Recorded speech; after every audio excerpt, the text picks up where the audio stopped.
Hey everyone, and welcome back to Rank and File Sports. I'm Jonah, and this is Connor. And today we're going to be going over our final top 25. So please make sure to like and subscribe as we have plenty of off-season content coming up, as well as some NFL videos for the remainder of the postseason and a little bit of college basketball, especially once we start gearing up for March Madness. Now, before we get into this top 25, we're going to go ahead and take a look at a few teams that just missed out on the poll. Yeah, so looking at all these teams, they're kind of all in the same boat, kind of finished around the same record with 9 wins, 4 losses. LSU, we can start with them. This list is in no particular order as well. These are all just teams we think missed the cut. But LSU had somewhat of a rocky start to the season, losing to USC. And looking back on it, USC was not that great of a team, but they do have some quality games, including a win against Ole Miss, along with their 2 losses to Texas A&M and Alabama. They did finish the year on a strong note, beating Baylor in their bowl game, but overall their 4 losses did hold them back. A&M's kind of in the same boat. They finished with 5 losses. Um, Ended the stretch kind of rough, losing to USC in their bowl game, as well as losing to Texas and Auburn. Um, but overall, they did have a very solid season that includes wins against LSU and Mizzou, who were both top 10 teams at that time. Memphis was a team we talked about that was pretty close to cracking into our top 25. They had a very solid season in the American Conference, including a win against Tulane at Tulane, and won their bowl game against West Virginia. But the glaring loss they had to UTSA was what ultimately held them back. Colorado, very solid team throughout the year. They didn't quite have a quality win throughout their season and did end the season getting blown out by BYU. Kansas State kind of in the same boat as well. They got blown out by BYU. They lost to Iowa State. Had some pretty bad losses as well to Houston and then to an Arizona State team that ended up being very, very good, but ultimately won their bowl game, but just kind of a little underwhelming compared to some of these other teams.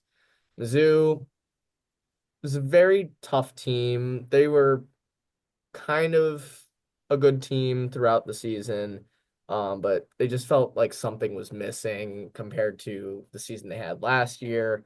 They did have a very bad loss to A&M and a loss to South Carolina and getting shut out by Alabama. So that's what's going to keep them out of the top 25. Finally, Marshall and Louisville both had very solid seasons.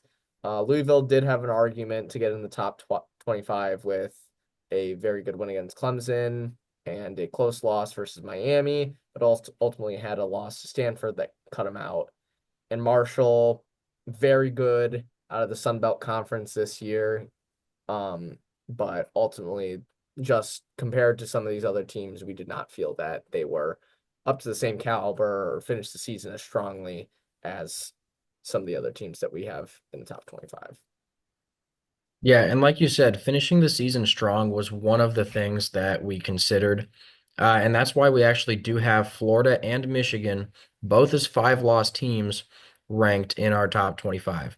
Now, I'll go ahead and start it off with Florida.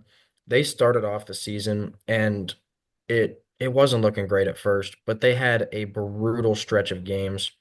And they ended up coming away with some really solid wins.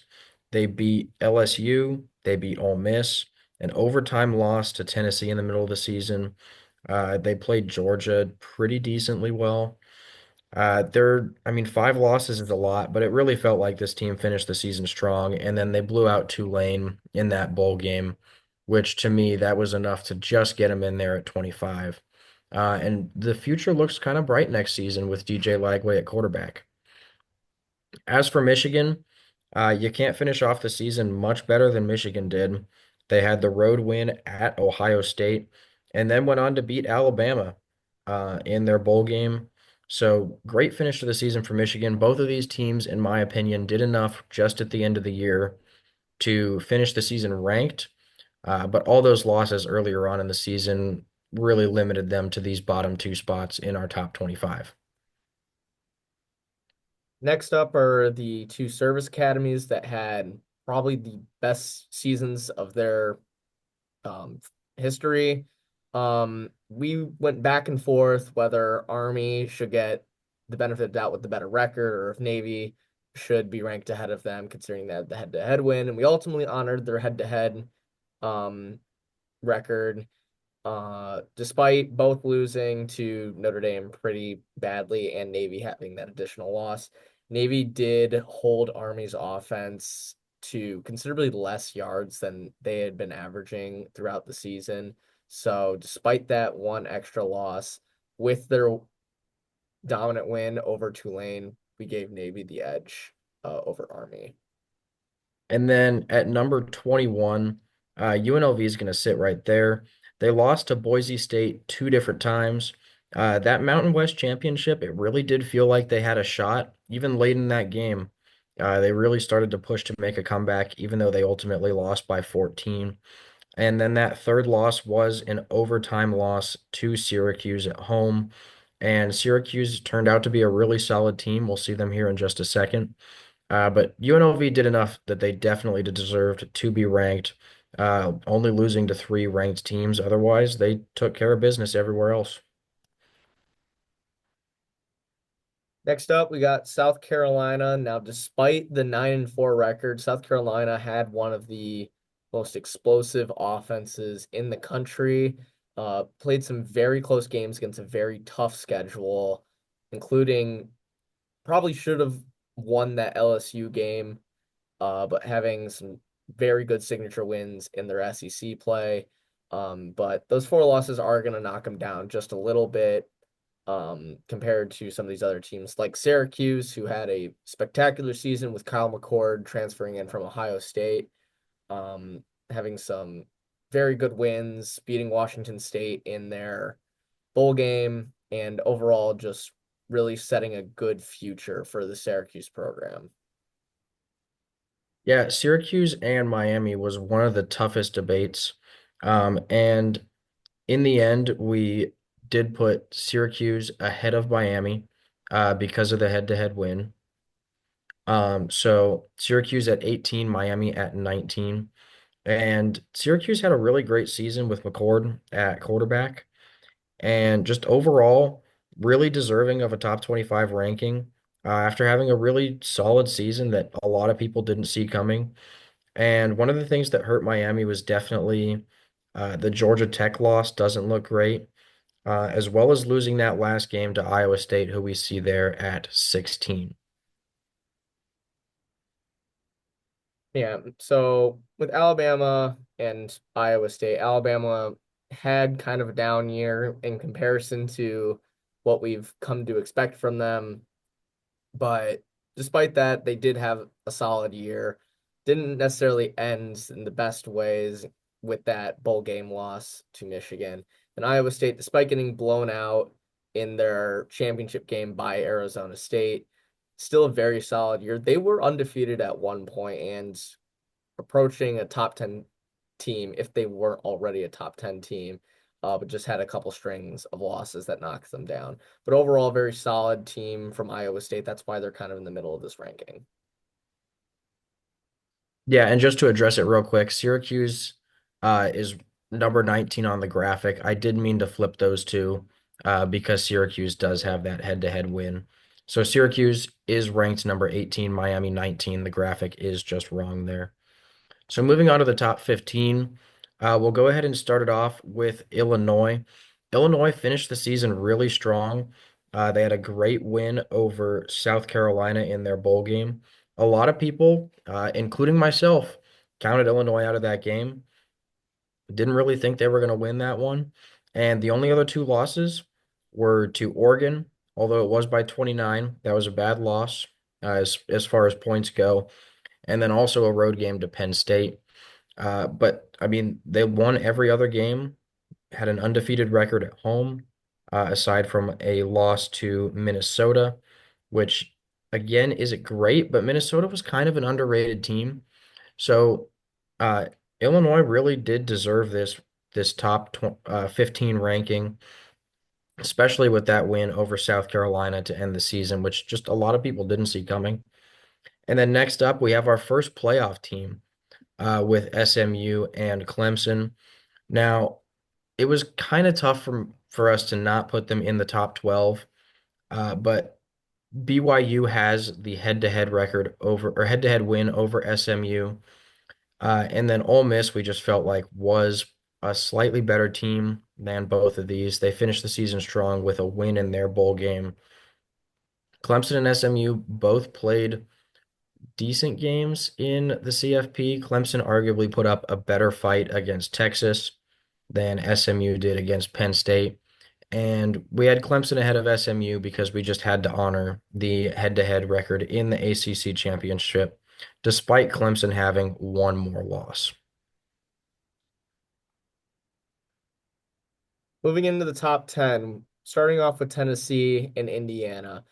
We debated over whether or not we were going to have Indiana at 10, considering that they lost to Notre Dame in their first round playoff game, and their other loss was to Ohio State pretty convincingly.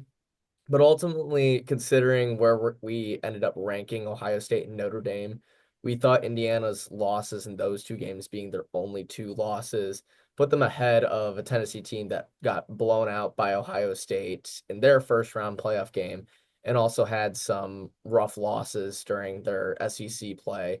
Both teams are very good and on the come up with their offenses and their head coaches, but giving the edge to Indiana just because they played arguably two of the best teams in the country is why we ended up putting them at 9.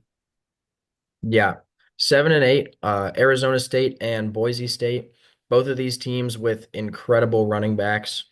Uh, Ashton Genty for Boise State had an amazing season. Cam Skattebo had an incredible performance for ASU against Texas. And ultimately, the difference here, this was another really tough one to decide. Arizona State does have one more loss, but they played a tougher schedule overall. They did win their conference, which is a Power Five conference, unlike the Mountain West. And they took Texas to overtime. Boise State, while they put up a fight against Penn State, they just couldn't keep up quite as well.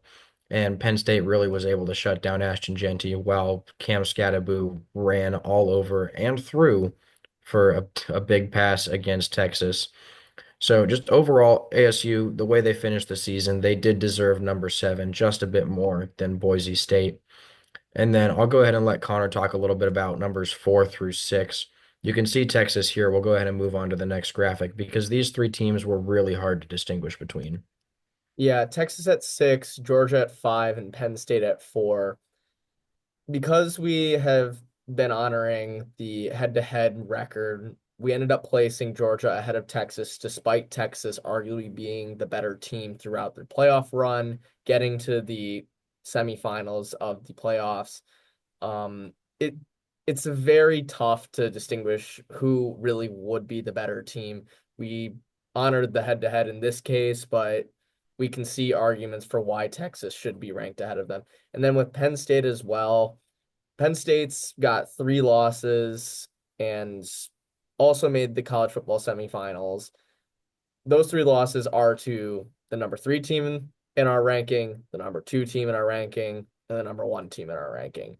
So honoring that and the fact that they had to play the 3 best teams in the country, we're putting Penn State at 4 ahead of Georgia and Texas, even though we might pick Texas and Georgia to beat Penn State if they were to play in a head-to-head game. But honestly, you could rank 4 through 6 in any way you wanted, and it would make sense. Yeah. Now moving on to the top three. Number 3, it really only makes sense for Oregon to be here. Only that one loss in the blowout loss to Ohio State in the Rose Bowl. They beat Ohio State in the regular season. They won the Big Ten. They were the only team to make it to the playoffs undefeated. But in the end, going out in the quarterfinals the way that they did, you have to drop them to 3 below the 2 teams who made the national championship. But in my opinion, Oregon was the best team. to not play in the national championship. And then obviously 1 and 2, Ohio State won the national championship. They are the #1 team in the country. Notre Dame right behind them at #2. The Fighting Irish had a really great year. Just we'll go ahead and move on to our national championship reaction. This was a really good Notre Dame team. They had a lot of good wins throughout the season. Obviously, the NIU loss, it hurts. It doesn't make sense. But it really doesn't take away from the fact that Notre Dame had an incredible year and they put up a really great fight, almost coming back against Ohio State. Yeah, Ohio State fans had to be sweating bullets in that fourth quarter because once Notre Dame started finding their offense again, it became an interesting game. Especially after starting off on their first drive of the game with a 18 play, 10-minute drive that ended with a score. Notre Dame had a game plan and were able to stick to it for a little bit. It was getting to third and short situations where they could utilize Riley Leonard and his running ability. I think Riley Leonard had 17 carries for probably 60 yards, who was their leading rusher in the game.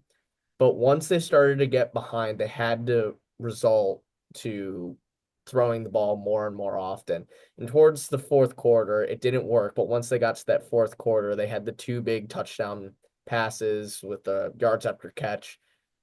So this Notre Dame team, despite losing the national championship, is a very, very good team and had a really solid game plan both on offense and on defense to contain Ohio State as best they could. Ohio State just ended up being the better, the stronger team up front, and that's why they were able to win this game. Yeah, and they really do deserve this #2 ranking. They beat our #4 team, they beat our #5 team back-to-back weeks, as well as that win over #9 Indiana. So just a great year all around for Notre Dame. They definitely deserve it. As for Ohio State, that was a truly incredible playoff run. Uh, it really never felt like anybody, aside from maybe Notre Dame at the end there, had a chance. And really, I mean, Ohio State probably could have scored more points if they had kept throwing the football. Arguably, it was a bad decision to start running the football and punting as early as they did. But just overall, an incredible playoff run for the Buckeyes. And not to brag, but we both did pick this national championship game at the start of the playoffs. So just a little plug. Go ahead and subscribe because we're going to be right back We at know it what we're throughout the talking off about. season.